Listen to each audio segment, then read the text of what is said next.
What's going on, guys? TalkAstonVilla here, back for another video, and this is a topical one. If you can't tell by the title already, we've been linked with another manager even before Remi Garde has potentially left at the end of this season, if he in fact does so, and that manager is Nigel Pearson. Before we get into it, do you think Nigel Pearson would potentially be a success or a failure at Villa Park at the start of next season, when apparently he's being linked to start if Remi Garde does in fact leave? So before I get to your comments on Twitter, thank you guys for interacting. I'll give you a brief backstory of how I heard about this. Basically, Saturday and Sunday, it was basically picking up pace, saying that Remi Garde will probably leave at the end of the season. He's been linked with return to Lyon and other jobs. That it's a huge shakeup at Villa Park. They're basically getting rid of everyone possible.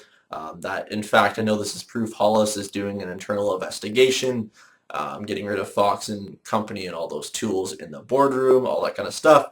And basically that's how I heard that Pearson will be backed financially by Hollis to start next season in the championship. That is basically going to happen.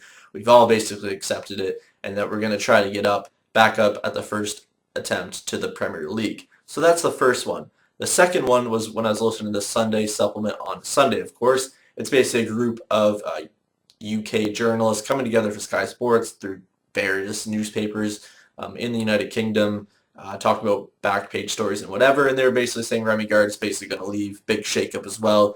So there's two links. There's newspaper links, obviously journalists, Twitter opinions, in fact bigger ones as well. I won't link them or anything, but anyways, let me know what you think of that. Now let's get into your thoughts, because I think that's what truly matters. So let's start with Jack Greaves, that literally just says, fuck no.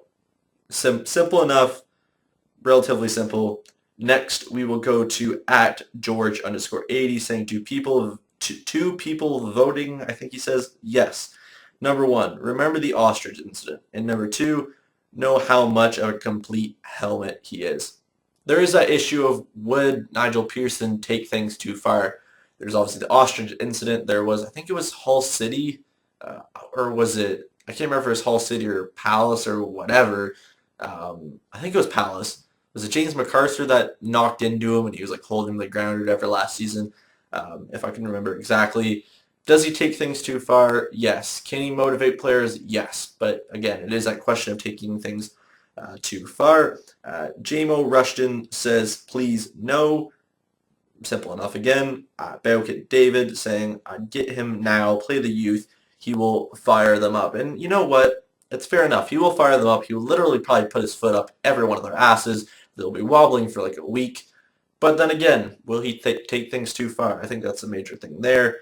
The next one, of course, will be from King81 saying, Leicester under Nigel Pearson were relegation fighters until the end under Claudio Ranieri. Title contenders. Nigel Pearson is a shit bully boy boss, not for me. Fair enough. I mean, he's not everyone's cup of tea. He's not really my cup of tea, but then again, it's a link. We have to consider it. And I believe the last one is from at AFC Rumors, just saying yes in all capitals. So there is some mixed opinions. I will also obviously put the poll I ran. Thank you guys for voting in that. And I do believe most of you guys did in fact vote yes, you want Nigel Pearson. So there is a divide there, but it is relatively close. So really, to give my brief thoughts, I think having championship experience is invaluable. Some people will say it doesn't matter in the championship anymore. You have to look at Adder Karanka. Didn't have any before with Middlesbrough. Look what he's doing. But then again, he came from Real Madrid. He had experience from one of the best clubs in the world with Jose Mourinho. He had great experience there. It's great to translate.